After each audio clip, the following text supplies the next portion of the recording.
This is Programming Chapter 7, Part 1, the Objective-C specific version. So, loading up Xcode, just a reminder, you can turn off panels by clicking these, and we can make this panel disappear.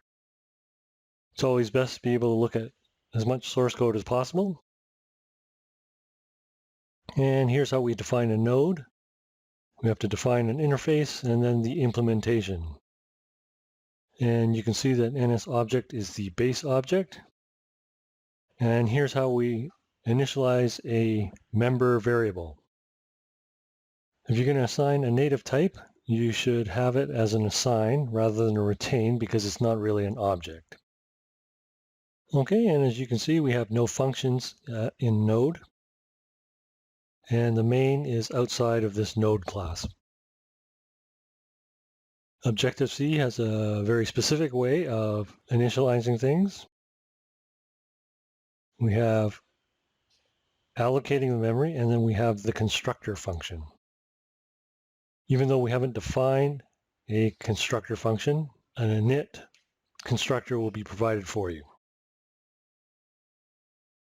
So you should do an alloc and an init. You can have your own initializers. And instead of round brackets, we use square brackets in Objective-C. And here we have a copy.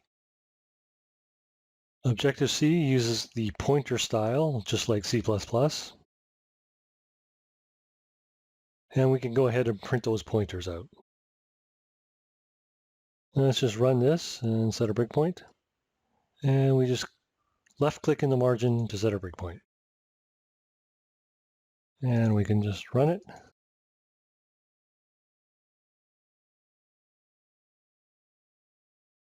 And we can step over.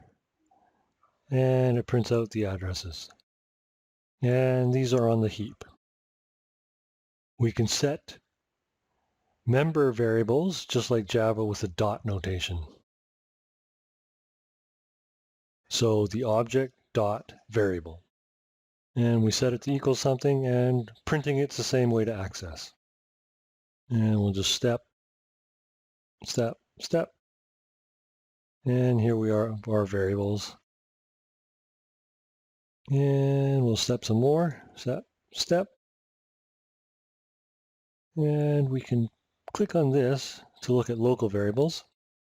So node 1 doesn't point to anything, node 2 doesn't point to anything, node 3 still points to what node 1 was originally assigned to. And as I said, when the number of pointers goes down to 0, it will automatically deallocate it. The counter is at 1 because node 3 is still pointed to it. Node 2 is already freed up.